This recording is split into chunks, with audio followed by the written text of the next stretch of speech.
നമുക്ക് പിന്നെയും നമ്മൾ തിരിച്ച് ഹോസ്പിറ്റലിലേക്ക് പോവുകയും ആളുകളുമായിട്ട് ഇന്ററാക്ട് ചെയ്യുകയൊക്കെ ചെയ്യും.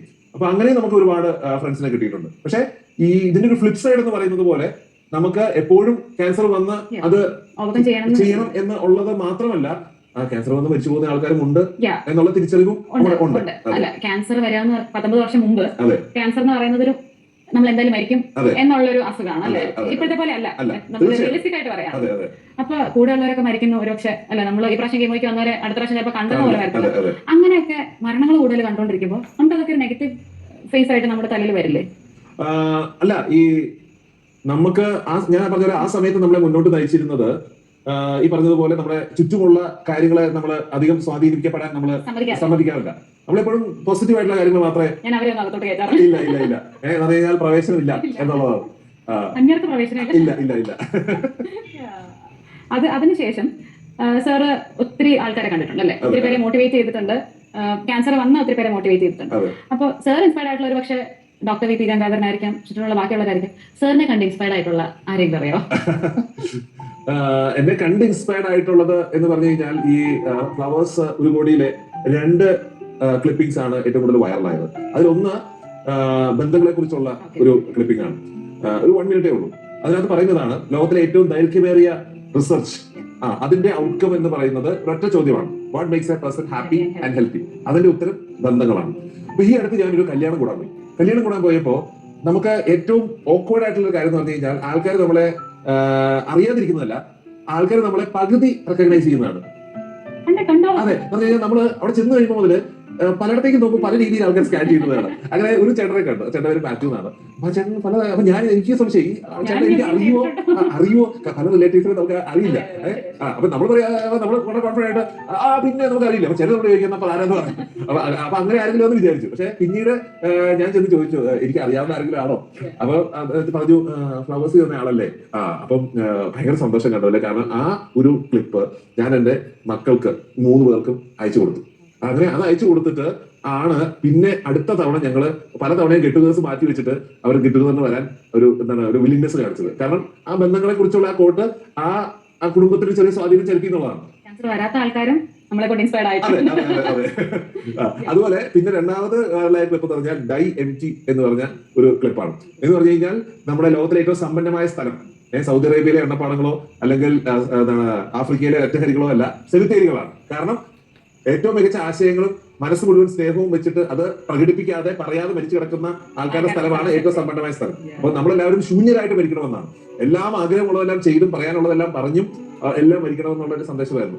അപ്പോ അതിന്റെ ഭാഗമായിട്ട് എന്റെ അടുത്ത് ആ ഒരു വാട്സാപ്പ് ആ ഒരു ക്ലിപ്പ് ഒരുപാട് കുട്ടികളുടെ വാട്സാപ്പ്, എന്റെ ഒരുപാട് സ്റ്റുഡൻസിന്റെ വാട്സാപ്പ് സ്റ്റാറ്റസ് ആയിട്ട് കണ്ടു. പിന്നെ എന്റെ ഓഫീസിലെ ഒരു വർക്ക് ചെയ്യുന്ന ഒരു ലേഡി ഒരു ദിവസം എന്റെ അടുത്ത് വന്നിട്ട് പറഞ്ഞു, സാറിന്റെ ആ വീഡിയോ എന്റെ മോൻ സ്റ്റാറ്റസ് ആയിട്ട് ഇട്ടിരിക്കുന്നത് കണ്ടു. എന്നിട്ട് ഞാൻ ചോദിച്ചു, എനിക്ക് ഇത് ആരാന്നറിയോ? എനിക്കറിയില്ല ആരാന്ന്, ഇത് എന്റെ സാറാണെന്ന്. അപ്പോ നമ്മളിലൂടെ ഞാൻ ഇൻസ്പയർഡ് ആണെന്ന് പറയില്ല, പക്ഷെ അവരുടെ ജീവിതത്തിൽ എന്തെങ്കിലും ഒരു സന്തോഷം, ഒരു വെളിച്ചം കിട്ടുക എന്ന് പറഞ്ഞു കഴിഞ്ഞാൽ വളരെ സന്തോഷമുള്ള കാര്യമാണ്. അതെ. പിന്നീട് ഇങ്ങനെ മോട്ടിവേഷണൽ സ്പീക്കർ അല്ലെ, സാറിനോട് വർത്താനം പറയുമ്പോൾ പ്രൊഫഷണൽ സ്പീക്കർ, ആ ഒരു വഴിയിലേക്ക് എങ്ങനെ എത്തിയത്? ഞാൻ പറയുമല്ലോ, ഈ ഞാനും ചൈനയിൽ സംസാരിക്കുമ്പോൾ കുലത്തൊഴിലിന്റെ പ്രത്യേകതകളെ കുറിച്ച് പറയും. കാരണം നമ്മൾ ജനിച്ചു വീഴുന്നത്, നമ്മളായിരിക്കുന്ന സാഹചര്യങ്ങളെല്ലാം നമുക്ക് അഡ്വാൻറ്റേജ് ആണ്. ഒരു പ്രൊഫഷനിൽ വരുമ്പോൾ പണ്ട് മുതലേ കണ്ടും കേട്ടുമുള്ള കാര്യങ്ങൾ നമ്മുടെ മനസ്സിലുണ്ടെങ്കിൽ ഒരു എന്താണ് like a fish to water എന്ന് പറയില്ലേ, അതുപോലെ ഒരു എന്റെ ഫാദർ വളരെ ഫേമസ് ആയിട്ടുള്ള ഒരു സ്പീക്കറാണ്, പ്രൊഫസറാണ്, ട്രെയിനറാണ്. അപ്പൊ അതുകൊണ്ട് തന്നെ I was into speaking and training like a fish to water. അപ്പൊ അത്രയും സിമ്പിൾ ആയിട്ടാണ് എന്നത്. പിന്നെ ഈ പറഞ്ഞ നമുക്കുണ്ടാവുന്ന പ്രതിസന്ധികൾ, അത് ഈ ബ്രെയിലി കണ്ടുപിടിച്ചത് ലൂയിസ് ബ്രെയിലിയാണ്. ആ ലൂയിസ് ബ്രെയിലിയുടെ കാഴ്ച നഷ്ടപ്പെട്ടത് ഈ തുന്നൽ ഉപയോഗിക്കുന്ന വലിയ സൂചി കണ്ണിൽ കൊണ്ടിട്ടാണ്. അങ്ങനെ ഇൻഫെക്ഷൻ വന്നിട്ടാണ് അദ്ദേഹത്തിന്റെ കാഴ്ച നഷ്ടപ്പെട്ടത്. പക്ഷേ അദ്ദേഹം ഈ ബ്രെയിലി എന്നുള്ള കോൺസെപ്റ്റ് കണ്ടുപിടിക്കുകയും ഡെവലപ്പ് ചെയ്യുകയും ചെയ്തത് ഈ പറഞ്ഞ ആ ആണി വെച്ചിട്ടാണ് അദ്ദേഹം ആ ഒരു സ്ക്രിപ്റ്റ് ഉണ്ടാക്കിയത്. അപ്പൊ തന്റെ ജീവിതത്തിലെ വെളിച്ചം നഷ്ടപ്പെടുത്തിയ അതേ ആ ഒരു എക്യുപ്മെന്റ് കൊണ്ട് തന്നെ ലോകമെമ്പാടുമുള്ള കോടിക്കണക്കിന് ആളുകളുടെ ജീവിതത്തിലേക്ക് വെളിച്ചം വരുത്താൻ അദ്ദേഹം അത് തന്നെ ഉപയോഗിച്ച് അതൊരു കാരണമാക്കി. അപ്പോ അതുപോലെ തന്നെയാണ് നമ്മുടെ കാര്യം. നമ്മുടെ ജീവിതത്തിൽ പ്രതിസന്ധികൾ ഉണ്ടാകുമ്പോൾ ആ പ്രതിസന്ധികളാണ് നമ്മളെ ആ പ്രതിസന്ധികൾ ആ എക്സ്പീരിയൻസസ് ആണ് നമുക്ക് ഏറ്റവും കൂടുതൽ നമ്മുടെ ലൈഫിൽ മുന്നോട്ട് കൊണ്ടുപോകുന്നത്. അപ്പൊ എന്റെ കാര്യത്തിൽ പറയുകയാണെങ്കിൽ ഞാനൊരു ഫുൾ ഔട്ട് ഗോയിങ് ആളാണ്. അപ്പോ വായനയില്ല. പക്ഷെ ഈ 3 വർഷം ഞാൻ ഈ 4 ചുവരുകൾക്കുള്ളിലായിരുന്നു. അതുകൊണ്ട് എനിക്ക് വേറെ നിവൃത്തിയില്ലായിരുന്നു. അതെ അതെ അതെ, വായിച്ച് തകർത്തു. അങ്ങനെ വായിച്ചതാണ് ഇപ്പോഴും നമ്മുടെ ഉള്ളിലുള്ളത് നമുക്ക് പുറത്തേക്ക് വരുന്നത്. അത് ഒറ്റ വാക്കിൽ ഞാൻ പറയാം, road less travel by Scott Peck. അതിന്റെ പ്രത്യേകത എന്ന് പറഞ്ഞാൽ അതിനകത്തെ ആദ്യ വാചകം ഇതാണ്: ലൈഫ് ഈസ് ഡിഫിക്കൽട്ട്. അദ്ദേഹം എന്നിട്ട് കണ്ടിന്യൂ ചെയ്യുന്നത്, ജീവിതം വളരെ എളുപ്പമുള്ളതാവണമെന്നുള്ള നമ്മുടെ ധാരണയാണ് എല്ലാ വേദനകൾക്കും കാരണം. ജീവിതം ബുദ്ധിമുട്ടാണ്. And there is pain. പെയിനെ നമ്മൾ എല്ലാവരും ഒരു മോശം കാര്യമായിട്ടാണ് കരുതുന്നത്. And we are running away from pain. But legitimate pain, നമ്മൾ അനുഭവിക്കേണ്ടതായ ഒരു പെയിൻ, അത് നമ്മൾ ഒഴിവാക്കാൻ ശ്രമിച്ചാൽ we end up in more pain. നമ്മുടെ ഹെൽത്തിന് വേണ്ടി നമ്മൾ എക്സസൈസ് ചെയ്യുന്നു. എക്സസൈസ് ചെയ്യുമ്പോൾ ഒരു പെയിൻ ഉണ്ട്. പിന്നെ നമ്മൾ ഡയറ്റ് ചെയ്യുന്നു, അതിനൊരു പെയിൻ ഉണ്ട്. അപ്പൊ ആ പെയിൻ എടുത്തില്ലെങ്കിൽ we end up in more pain. അതെ. അതുപോലെ പഠിക്കേണ്ട സമയത്ത്, ലേൺ ചെയ്യേണ്ട സമയത്ത് അതൊരു സ്ട്രെസ് ആണ്, ഒരു പെയിൻ ആണ്. പക്ഷെ ആ പെയിൻ എടുത്തില്ലെങ്കിൽ we end up in more pain. അതുപോലെ റിലേഷൻഷിപ്പിന്റെ കാര്യത്തിലാണെങ്കിൽ so pain is something good. അത് വേറെ എനിക്ക് ഇഷ്ടമുള്ള കോട്ടാണ്. പെയിൻ എന്ന് പറഞ്ഞു കഴിഞ്ഞാൽ വാട്ട് എവർ ഹർട്ട്സ് ഇൻസ്ട്രക്ട്സ്. കാരണം പെയിൻ ഇല്ലെങ്കിൽ നമ്മുടെ ശരീരത്തിൽ ഒരു ബ്ലീഡിംഗ് ഉണ്ടായാൽ നമ്മൾ അറിയില്ല. It can be fatal. അപ്പോ പെയിൻ എന്ന് പറയുന്നത് നമ്മുടെ ശരീരത്തിലെ ഏറ്റവും വലിയ ഒരു മെക്കാനിസമാണ്. കാരണം you have to focus there, you have to attend there എന്നുള്ളതാണ്. അപ്പോ നമ്മുടെ ചുറ്റുമുള്ള ആളുകളിൽ നിന്നെല്ലാം നോക്കുന്നത് അത് ഭയങ്കര പണിയാണ്, സ്ട്രെയിൻ ആണ്. അതെ, പക്ഷേ അതിലൂടെ മാത്രമേ, അല്ലെങ്കിൽ നിങ്ങൾ അതെല്ലാം ഒഴിവാക്കിയാൽ you will end up in more stress, more pain and more distress. അപ്പൊ അതാണ് എന്റെ ഏറ്റവും വലിയ ഇൻസ്പിറേഷൻ ആ ബുക്കിൽ നിന്നുള്ളത്. അപ്പൊ എനിക്ക് കല്യാണം കഴിക്കാൻ തീരെ താല്പര്യമില്ലാത്ത ഒരാളായിരുന്നു. പക്ഷെ ഈ ബുക്ക് അതിനകത്ത് ഈ സ്റ്റേറ്റ്മെന്റ് ആണ് എന്നെ കല്യാണം കഴിക്കാനായിട്ട് പ്രേരിപ്പിച്ചത്. അതെ, അല്ലെ, എന്നിട്ട് അന്ന് മുതൽ ഞാൻ സ്കോട്ട് പെക്കിനെ നോക്കി നടക്കുകയാണ്. എന്നോട് best half, better half, Lisa George. Lisa software engineer ആണ് TCS.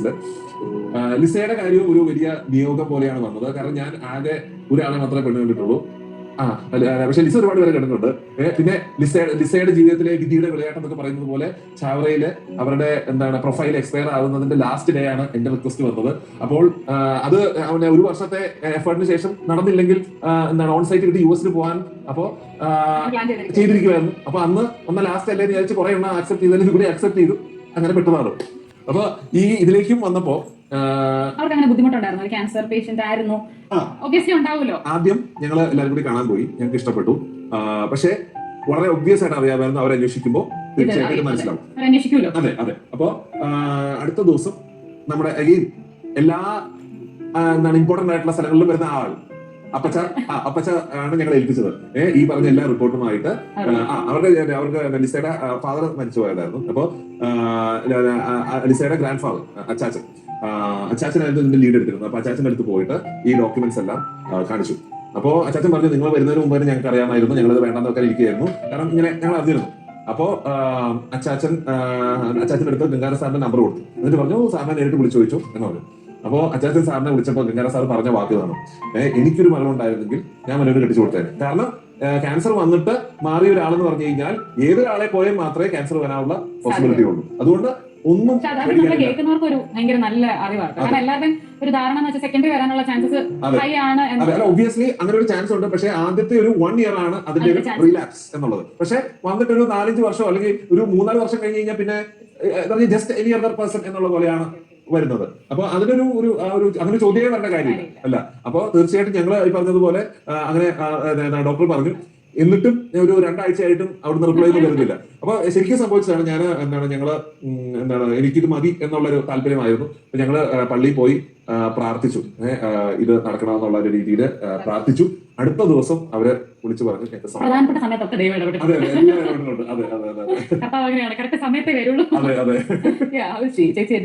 അല്ല, എനിക്ക് നമുക്ക് നമ്മളില് ഉള്ള എല്ലാ കുറവുകളും പറഞ്ഞു കഴിഞ്ഞാൽ പെർഫെക്റ്റ് ബ്ലെൻഡ് ആണെന്ന് അറിയാം. നമ്മളിലുള്ള എല്ലാ കുറവുകളും നിർത്തുന്ന ആളാണ്. അതെ. അപ്പൊ എന്നിലുള്ള മടിയും എന്നിലുള്ള എല്ലാ കാര്യങ്ങളും എല്ലാം മാറ്റുന്ന ഒരു വ്യക്തിയായിട്ടാണ്. ഇല്ല, ഒരു കാര്യം പോലും ചോദിച്ചിട്ടില്ല. ഇല്ല. അതുകൊണ്ട് തന്നെ ഈ കാര്യങ്ങളെ കുറിച്ച് ഡിസ്കസ് ചെയ്യാനും ആൾക്ക് താല്പര്യമില്ല. ഇല്ല. എന്റെ ആ എപ്പിസോഡിനെ കുറിച്ചേ അറിയില്ല. ഇതുവരെ അതിനെ കുറിച്ച് എക്സ്പീരിയൻസ് ഷെയറിംഗും ആളുമായിട്ട് നടന്നിട്ടില്ല. മക്കള് 2 മക്കളാണ്. സാറ എലിസബത്ത് മനു 3ാം ക്ലാസ്സിൽ പഠിക്കുന്നു, നൈപുണ്യ സ്കൂൾ കാക്കനാട്. പിന്നെ രണ്ടാമത്തേത് ഹന്ന ആൻഡ് മനു, നൈപുണ്യയില് ഫസ്റ്റ് സ്റ്റാൻഡേർഡിൽ പഠിക്കുന്നു. ഇപ്പൊ അന്ന് മുമ്പ് എന്റെ അടുത്ത് പറഞ്ഞാൽ ഞാനത് ചോദിക്കാൻ വെച്ചിരിക്കായിരുന്നു. ഒരു പേരന്റ് ആവുമ്പോഴേ ഉള്ളൂ നമുക്ക് അതിന്റെ കാര്യങ്ങൾ മനസ്സിലാവുള്ളൂ. എന്റെ മകൾക്കൊരു അസുഖം വന്നു കഴിഞ്ഞാൽ ഞാൻ ഇത്രയും ലൈറ്റ് ഹാർട്ടഡ് ആയിട്ടോ ഒന്നും ആയിരിക്കില്ല ചെയ്യുന്നത്. അപ്പൊ ഞാൻ എല്ലാവരും കൂട്ടി ചെയ്യാം. ഒരു മോട്ടിവേഷണൽ സ്പീക്കറാണ്, ഒരു ടീച്ചറാണ്, നല്ല അസിസ്റ്റന്റ് പ്രൊഫസറാണ്, ഇഷ്ടംപോലെ പിള്ളേരെ കാണുന്നു. അപ്പൊ എല്ലാവരും കിട്ടുന്ന ഫീഡ്ബാക്സ് ഒക്കെ മക്കളിലേക്ക് ഇൻകോപ്പറേറ്റ് ചെയ്യാറുണ്ടോ? തീർച്ചയായിട്ടും. മക്കളിലേക്ക് അങ്ങനെയല്ല, ഞാൻ ആസ് എ പേരന്റ് മനസ്സിൽ വെക്കുന്ന കുറച്ച് കാര്യങ്ങളുണ്ട്. അത് ആദ്യത്തേത്, ഞാൻ ചെയ്യുന്ന പോലെ ചെയ്യാൻ പറ്റുമോ? ഈ വിരല് വെച്ച് വിരലെടുത്ത് എന്നിട്ട് അതെ എന്നിട്ട് താടിയിലും തൊട്ടെ. അതെ. അപ്പൊ ഇതുപോലെയാണ് കുട്ടികൾ. നമ്മൾ പറയുന്നതല്ല അവർ ചെയ്യാം, നമ്മൾ ചെയ്യുന്നതാണ് ചെയ്യാം. So kids will do what we do, not what we tell them to do. അപ്പൊ നമ്മളായിരിക്കണം അവരുടെ ഏറ്റവും വലിയ റോൾ മോഡൽസ്. അപ്പൊ എപ്പോഴും നമുക്ക് പറ്റുന്ന ഒരു പ്രശ്നം ഇതാണ്, കുട്ടികൾ വായിക്കുന്നില്ല എന്ന് പറയും, കുട്ടികൾ എപ്പോഴും TV കാണുക എന്ന് പറയും. പക്ഷെ നമ്മൾ വായിക്കാതെ, നമ്മൾ എന്താണ് ഫോൺ മാറ്റി വെക്കാതെ അവരോട് ചെയ്യാൻ പറയുന്നത് ഏറ്റവും വലിയൊരു പിള്ളേർ ഫോൺ നോക്കാൻ പാടില്ല. അതെ. അപ്പൊ അതാണ് ഏറ്റവും നല്ലത്.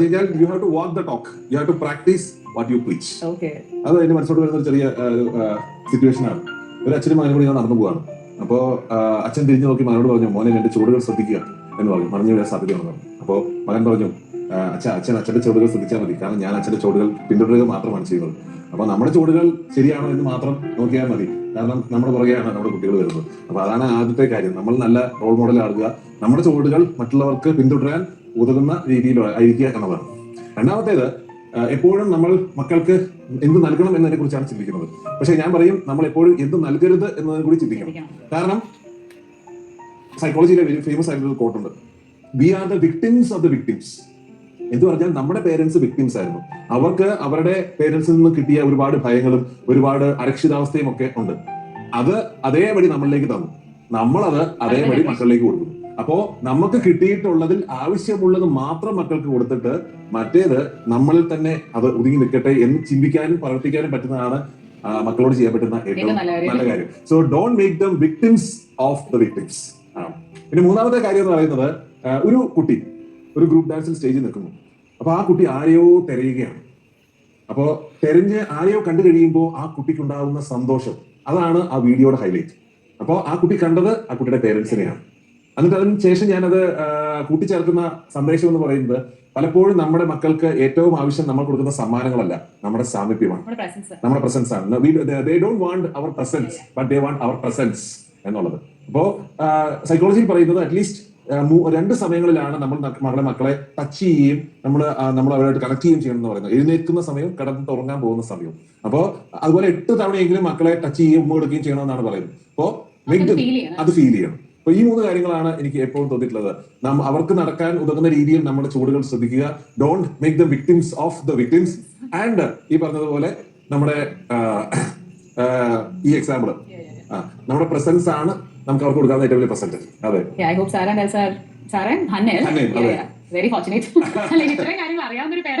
അതെ, ഇത് ഭാര്യ കൂടി സമ്മതിക്കണം.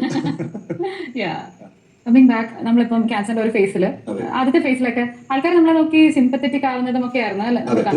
ഇപ്പോഴത്തെ അതിന്റെ ഒരു അവസ്ഥ എങ്ങനെയാണ്, ആൾക്കാരുടെ റെസ്പോൺസിന്റെ?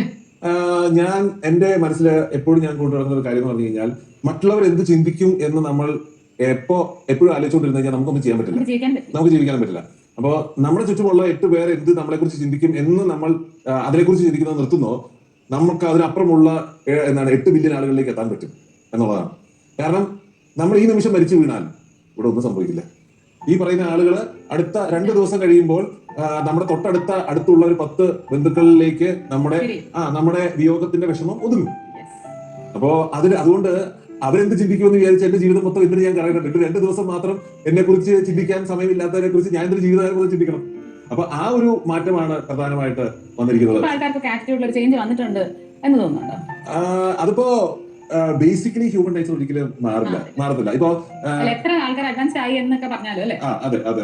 അപ്പൊ എത്രയാണെങ്കിലും നമുക്ക് കല്യാണം കഴിയാത്തൊരു പെൺകുട്ടിയെ കാണുമ്പോ കല്യാണം ഒന്നും ആയില്ലേ, അല്ലെങ്കിൽ ജോലിയൊന്നും ആയില്ലേ, അല്ലെങ്കിൽ 10 കഴിഞ്ഞിട്ട് എത്രയുണ്ട് മാർക്ക് എന്ന് ചോദിക്കാൻ നമുക്കൊരു ടെൻഡൻസി ഉണ്ട്. അവർക്കത് ഇഷ്ടപ്പെടില്ല എന്ന് അറിയുമെങ്കിലും. അതെ, ശരി. അന്നൊക്കെ ഫ്രണ്ട്സിന്റെ കാരണം നമുക്ക് അന്ന് ഫ്രണ്ട്സുമായിട്ട് ഏറ്റവും അടിച്ചു പൊളിച്ച് നിൽക്കുന്ന സമയമാണല്ലോ, നമുക്ക് ബെസ്റ്റ് ബഡീസ് ഒക്കെ ഉണ്ടാവുന്ന ഒരു എഞ്ചിനീയറിംഗ് സമയം എന്ന് പറയുന്നത്. അപ്പൊ ഇതറിഞ്ഞപ്പോ ഫ്രണ്ട്സിന്റെ റെസ്പോൺസ് ഒക്കെ എങ്ങനെയായിരുന്നു? ആദ്യം കുറച്ച് പേർക്കൊക്കെ ഇങ്ങനെ ഒരു ഷോക്ക് പോലെ ഉണ്ടായിരുന്നു. പിന്നെ ഞാൻ ഫ്രണ്ട്സിനെ ആരെയും കണ്ടിട്ടില്ല. നമ്മൾ അവിടുന്ന് പോകുന്നേ പിന്നെ കോൺടാക്ട്, അന്ന് മൊബൈൽ ഫോൺ ഒന്നും ഇല്ലല്ലോ. അപ്പോൾ അതിനുശേഷം കോൺടാക്ട് ഒന്നുമില്ല. പിന്നെ എനിക്ക് എടുത്തു പറയേണ്ടത് ഒരു ഫ്രണ്ടിന്റെ കാര്യം മാത്രമാണ്, ക്രിസ്റ്റഫർ. എന്റെ ബെസ്റ്റ് ഫ്രണ്ടാണ്, ഇപ്പോഴും ബെസ്റ്റ് ഫ്രണ്ടാണ്. ഇപ്പോഴും ഞാൻ തിരുവനന്തപുരത്ത് പോകുമ്പോൾ ക്രിസ്റ്റഫറിനെ കാണാതെ തിരിച്ചു വരാറില്ല. ഇപ്പോഴും ഇന്നലെ എന്റെ ബർത്ത്ഡേക്ക് വിഷ് ചെയ്ത ആളാണ് ക്രിസ്റ്റഫർ. അപ്പോ ക്രിസ്റ്റഫർ ആണ് എനിക്ക് ഒരു വലിയ ലെറ്റർ, ഒരു 4 പേജുള്ള ഒരു ലെറ്റർ ക്രിസ്റ്റഫർ എനിക്ക് എഴുതിക്കൊണ്ട് വന്നു. അപ്പോൾ ആ ലെറ്ററിൽ മൊത്തം എഴുതിയിരുന്നത് ജീസസിനെ കുറിച്ചാണ്. എങ്ങനെയാണ് നമുക്ക് ഫെയ്ത്തിൽ ഉറച്ചു നിൽക്കാൻ പറ്റുക. അപ്പൊ ജീസസ് യൂത്തിന് ഭയങ്കരമായിട്ട് ആക്റ്റീവ് ആയിരുന്ന ആളായിരുന്നു ക്രിസ്റ്റഫർ. അപ്പൊ എങ്ങനെയാണ് ഉറച്ചു നിൽക്കാൻ പറ്റുക, അതിലൂടെ അപ്പൊ എനിക്ക് വേണ്ട ഊർജ്ജം മൊത്തം ആ കത്തിലുണ്ടായിരുന്നു. അപ്പൊ ക്രിസ്റ്റഫറിന്റെ ആ ഒരു കത്ത് ഞാൻ ഇപ്പോഴും ഞാൻ സൂക്ഷിച്ചിട്ടുണ്ട്. ക്രിസ്റ്റഫർ ഉറപ്പായിട്ടും അല്ലേ നമ്മുടെ വിശ്വാസ ജീവിതത്തിൽ ഒരു വലിയ പങ്ക് വഹിച്ചിട്ടുണ്ട്. അതല്ല, കാരണം ഞാൻ ഇവർക്ക് ഇഷ്യൂ ഉണ്ടാകുന്നതിന് മുമ്പ് എന്നെ ജസ്റ്റിസിലോട്ട് വരണം എന്ന് പറയും ഭയങ്കരമായിട്ട്. അതെ, തീർച്ചയായിട്ടും. അപ്പോ അത് എനിക്ക് ഒരിക്കലും മറക്കാൻ പറ്റാത്തൊരു കാര്യമാണ്. അതെ, നമുക്ക് ഈ ACBD എന്നൊക്കെ കാലഘട്ടത്തിൽ തിരിക്കുന്ന പോലെ before cancer and after cancer, who was Manu, now who is Manu? Okay, വളരെ ലളിതമായി പറഞ്ഞാൽ എനിക്ക് സന്തോഷത്തിന്റെ നിർവചനം പഠിപ്പിച്ചു തന്ന ഒരു സംഭവമാണ് ക്യാൻസർ. ആ നിർവചനം എത്രയായിരുന്നു? ഉള്ളത് നഷ്ടപ്പെടുന്നതിന് മുമ്പ് അതിന്റെ വില മനസ്സിലാക്കുന്നതാണ് സന്തോഷം എന്നുള്ളത്. പലപ്പോഴും നമുക്ക് നമ്മുടെ ആരോഗ്യം നഷ്ടപ്പെട്ടതിന് ശേഷമാണ് നമുക്ക് അതിന്റെ വില മനസ്സിലാവുക. ബന്ധങ്ങൾ, ആ വ്യക്തി നമ്മുടെ ജീവിതത്തിൽ നിന്ന് മാഞ്ഞു പോയതിനു ശേഷമാണ് നമ്മൾ അയാളുടെ വില മനസ്സിലാക്കുക. അപ്പോൾ ഉള്ളത് ഉള്ളപ്പോൾ അതിന്റെ വില മനസ്സിലാക്കുന്നതാണ് സന്തോഷം. അത് എനിക്ക് ഒരുപാട് അനുഭവങ്ങൾ ഉണ്ടായിട്ടുണ്ട്. ഞാൻ ക്യാൻസർ ട്രീറ്റ്മെന്റ് കഴിഞ്ഞ് പിന്നെയും ലേശോറിലിടയ്ക്ക് ആട് സ്ഥലം പോകുമായിരുന്നു. അപ്പോൾ പരിചയപ്പെട്ടതാണ് പ്രണവ് എന്ന് പറഞ്ഞൊരു കുട്ടി. അപ്പൊ ഞങ്ങൾ ഭയങ്കര കമ്പനിയായിരുന്നു. ഞങ്ങൾ ഇടയ്ക്ക് പോകുമ്പോൾ ഞങ്ങൾ ഒരുമിച്ച് വർത്താനം പറയും, കളിക്കും. അവന് 8 വയസ്സുള്ള കുട്ടിയാണ്. അപ്പൊ ഇടയ്ക്ക് അപ്പൊ ഞാൻ കാറിൽ കയറി ഞങ്ങൾ ഡ്രൈവൊക്കെ നടത്തി തിരിച്ചു വരും. അങ്ങനെ വളരെ ഹാപ്പി ആയിട്ട് പോയായിരുന്നു. പക്ഷെ പ്രണവ് ഞങ്ങൾ പരിചയപ്പെട്ട ഒരു 3-4 മന്ത്സിനുള്ളിൽ മരിച്ചു. അതുപോലെ വേറൊരു കുട്ടി എഡ്വിൻ 9th പഠിക്കുന്ന കുട്ടിയായിരുന്നു. അപ്പോൾ എഡ്വിനെ ഞാൻ വീട്ടിൽ ചെന്നായിരുന്നു, ഹോസ്പിറ്റലല്ല. അപ്പൊ എഡ്വിനാണെങ്കിൽ ഭയങ്കര അതെ ഡോക്ടറെ ഇടയ്ക്ക് കണക്ട് ചെയ്ത് തരും. അപ്പൊ ഇനി ആൾക്കാർ സംസാരിച്ച് കഴിഞ്ഞാൽ അവർ ഓക്കെ ആവുന്നുള്ള രീതിയിൽ. അപ്പൊ ഞാൻ പോയി സംസാരിക്കുകയും ഭയങ്കര പഠിക്കാൻ ആഗ്രഹവും, ഇവ 10th കഴിഞ്ഞിട്ട് എവിടെ ജോയിൻ ചെയ്യണം, ഏത് സ്കൂൾ ജോയിൻ ചെയ്യണം, ഏത് കോഴ്സ് എടുക്കണം, കോമേഴ്സ് എടുക്കണോ സയൻസ് എടുക്കണോ, ഭയങ്കര പാഷനേറ്റ് ആയിട്ട് പോയിരുന്നു. ഡിറ്റർമൈൻഡ് ആയിട്ട് പോയിരുന്നു. അപ്പൊ ഞാൻ കുറെ സംസാരിച്ചു, 2 തവണ പോയി. എന്നിട്ട് ഒരു മാസത്തിന് ശേഷം പിന്നെ പെട്ടെന്ന് ഞാൻ എന്തോ തിരക്കിലൊക്കെ പെട്ടിട്ട് പിന്നെ ഞാൻ വിളിച്ചപ്പോൾ ആന്റിയെ ഫോൺ എടുത്തത്. അപ്പൊ അതിന്റെ ഇടയ്ക്ക് ഞാൻ ഡോക്ടറെ കാണാൻ പോയപ്പോൾ ഡോക്ടർ പറഞ്ഞു എഡ്വിൻ ഇങ്ങനെ വീണ്ടും കൂടി അഡ്മിറ്റ് ആയി, പക്ഷെ കുഴപ്പമില്ലായിരിക്കും എന്നുള്ള രീതി പറഞ്ഞു. അപ്പൊ ഞാൻ ഫോൺ വിളിച്ചപ്പോൾ ആന്റി എടുത്തപ്പോൾ ആന്റി ചോദിച്ചു, മനു വിശേഷങ്ങളൊക്കെ അറിഞ്ഞായിരുന്നോ എന്ന് ചോദിച്ചു. ഞാൻ പറഞ്ഞു ആ വിശേഷങ്ങളൊക്കെ അറിഞ്ഞു. ഡോക്ടർ പറഞ്ഞു ഇപ്പൊ എഡ്വിൻ വീട്ടിലുണ്ടോ എന്ന് ചോദിച്ചു. ആന്റി പറഞ്ഞു എഡ്വിൻ 2 ആഴ്ച മുമ്പ് മരിച്ചു പോയെന്ന് പറഞ്ഞു. നമുക്ക് ഭയങ്കര ഒരു മൊമെന്റ് അല്ലേ അത്. അവരോട് എന്ത് പറയണമെന്ന് അറിയത്തില്ല, നമ്മൾക്കത് ഉൾക്കൊള്ളാൻ. അല്ലെ, ഞാനത് എന്താ ചെയ്തതെന്ന് എനിക്ക് അറിയില്ല. എനിക്കിപ്പോഴും അറിയില്ല. ആ ഒരു 2 മിനിറ്റ് ഞാനത് ഫോൺ വെച്ചു എന്ന് എനിക്കറിയാം, പക്ഷെ ആന്റിയോട് എന്ത് പറഞ്ഞെന്നോ റെസ്പോണ്ട് ചെയ്തോന്ന് എനിക്കൊന്നും അറിയില്ല. അപ്പോ സിറ്റുവേഷൻസ് ഉണ്ട്. പിന്നെ ഒരു ചേച്ചി, ക്ഷമ എന്ന് പറഞ്ഞൊരു ചേച്ചി, ആ ചേച്ചിയുടെ വീട്ടിൽ ഞാൻ കാണാൻ പോയപ്പോൾ ചേച്ചിക്ക് 2 കൊച്ചു കുട്ടികളുണ്ട്. അപ്പോൾ ഈ പിള്ളേരെല്ലാം കൂടെ ഓടി നടക്കുന്നുണ്ട്. അപ്പോൾ ചേച്ചി പറഞ്ഞു, എനിക്ക് പണ്ട് ഭയങ്കര ദേഷ്യമായിരുന്നു, ഇവരിങ്ങനെ ഇവിടെ മൊത്തം വൃത്തികേടാക്കിയിരിക്കുന്നല്ലോ, ഇവരുടെ ഡ്രസ്സൊക്കെ അലക്കണമല്ലോ. പക്ഷെ ഇപ്പൊ എന്റെ ആഗ്രഹം ഇവരുടെ അലക്കുന്ന മുഷിഞ്ഞ തുണി ഒന്ന് പുതുപീരെ അലക്കാൻ പറ്റണേ എന്നുള്ള ആഗ്രഹത്തിലാണ് ഇരിക്കുന്നത്. ഇവരിങ്ങനെ വലിച്ചു വാരിയിട്ടിരിക്കുന്നത് കൊതുപീരെ കാണാൻ എനിക്ക് പറ്റണേ എന്നാണ് എന്റെ ആഗ്രഹം എന്ന് പറഞ്ഞു. ആ ചേച്ചി 2 ആഴ്ച കഴിഞ്ഞ് മരിച്ചുപോയി. ഈ അടുത്ത് അവിടെ അടുത്തൊരു സുഹൃത്ത്, എന്റെ ക്ലാസ്മേറ്റ്, എഞ്ചിനീയറിംഗിലുണ്ടായിരുന്ന ഒരു ക്ലാസ്മേറ്റ് രചന. അപ്പൊ രചനയ്ക്കും ക്യാൻസർ ആയിരുന്നു. അപ്പൊ എന്നെ ഉണ്ടായിരുന്നു, US എന്നെ ഒരു 1 ഇയർ മുമ്പ് വിളിച്ചെങ്കിൽ ഇഷ്യൂസ് ഉണ്ടെന്ന് പറഞ്ഞു. അപ്പോ ഞാൻ സാറിനെ വിളിച്ച് ഒപ്പീനിയൻ ഒക്കെ എടുത്ത് ഞാൻ കൊടുത്തിരുന്നു. പിന്നെ ഒരു വർഷം കഴിഞ്ഞ് വീണ്ടും ഇത് അധികരിച്ചു എന്ന് പറഞ്ഞിട്ട് എനിക്ക് മെസ്സേജ് ഒക്കെ അയക്കുമായിരുന്നു. അപ്പൊ ഇടയ്ക്ക് ഒരു ആഴ്ച കൂടുമ്പോഴൊക്കെയാണ് മെസ്സേജ് അയച്ചുകൊണ്ടിരുന്നത്. പക്ഷെ ഒരാഴ്ച മെസ്സേജ് കിട്ടാൻ ആ ഗ്യാപ്പിന് മുമ്പ് തന്നെ എന്നെ വിളിച്ച് പറഞ്ഞു കഴിഞ്ഞാൽ കുറച്ച് കൂടുതലാണ് എന്ന് പറഞ്ഞു, വേഴ്സ്റ്റ് ആണ് സിറ്റുവേഷൻ എന്ന് പറഞ്ഞു. പിന്നെ ഞാൻ ഫോണിൽ വിളിച്ചപ്പെടുത്തുന്നത് ഹസ്ബൻഡാണ്. അപ്പോൾ ആൾ അൺകോൺഷ്യസ് ആയി എന്ന് പറഞ്ഞു. പിന്നെ മരിച്ചു എന്നാണ് അറിഞ്ഞത്. അപ്പൊ ഞാൻ വീട്ടിൽ പോയിരുന്നു. അച്ഛനോടും അമ്മയോടൊക്കെ സംസാരിച്ചപ്പോൾ എനിക്കും സങ്കടം തോന്നി. കാരണം 2 കൊച്ചുകുട്ടികളാണ്, 2 പെൺകുട്ടികളാണ്. അപ്പൊ ജീവിതത്തിൽ എല്ലാവർക്കും ഒരു സെക്കൻഡ് ചാൻസ് കിട്ടില്ല എന്നുള്ളതാണ് വളരെ ഇമ്പോർട്ടന്റ് ആണ്. പിന്നെ നമ്മൾ തിരിച്ചറിവുകളാണ് നമുക്ക് വേണ്ടത്. കാരണം അതെ നമ്മൾ തിരിച്ചറിയേണ്ട ഒരു കാര്യം എന്ന് പറഞ്ഞു കഴിഞ്ഞാൽ we are another living somebody else's dream. ഒരു ബ്യൂട്ടിഫുൾ ആയിട്ടൊരു വീഡിയോ ഉണ്ട്. ഒരാള് ഹെലികോപ്റ്റർ പോയിക്കൊണ്ടിരിക്കുക. അപ്പൊ താഴെ ഒരു ഫെറാരി ഓടിച്ചോണ്ടിരിക്കുന്ന ആള് അത് നോക്കി പറയാം, എനിക്കൊരു ഹെലികോപ്റ്റർ കിട്ടിയിരിക്കും നല്ലതായിരുന്നു. അപ്പൊ തൊട്ടടുത്ത് ഒരു BMW ഇരിക്കുന്ന ആൾ പറഞ്ഞു എനിക്കൊരു ഫെറാരി ഉണ്ടായിരുന്നു. അപ്പൊ തൊട്ടടുത്ത് ഒരു സാധാരണ പുതിയ കാറിൽ ഇരിക്കുന്ന ആൾ പറഞ്ഞു എനിക്കൊരു BMW ഉണ്ടായിരുന്നെങ്കിൽ. അപ്പൊ തൊട്ടടുത്തൊരു കാറിൽ എനിക്കൊരു പുതിയ കാർ ഉണ്ടായിരുന്നെങ്കിൽ. അപ്പൊ അപ്പുറത്തുള്ള ബൈക്കുകാരൻ എനിക്കൊരു കാർ ഉണ്ടായിരുന്നെങ്കിൽ. അപ്പൊ അപ്പുറത്തുള്ള സൈക്കിളുകാരൻ എനിക്കൊരു ബൈക്ക് ഉണ്ടായിരുന്നെങ്കിൽ. അപ്പൊ റോഡിൽ നടക്കുന്ന ഒരാൾ എനിക്കൊരു സൈക്കിൾ ഉണ്ടായിരുന്നെങ്കിൽ. അപ്പം അവിടെ വീടിന്റെ മുകളിൽ എന്താണ് വീൽ ചെയറിൽ ഇരിക്കുന്ന ആള് എനിക്ക് അയാളെ പോലെ നടക്കാൻ പറ്റിയിരുന്നെങ്കിൽ. സോ നമ്മുടെ ആരോഗ്യവും നമ്മുടെ ബന്ധങ്ങളും നമ്മുടെ അറിവും എല്ലാം ആരുടെയൊക്കെയോ സ്വപ്നങ്ങളാണ്. അപ്പോൾ we are living somebody else's dream each moment. അപ്പൊ ആ റിയലൈസേഷൻ ഉണ്ടെങ്കിൽ തന്നെ നമുക്ക് സന്തോഷം ഉണ്ടാകാൻ പറ്റും.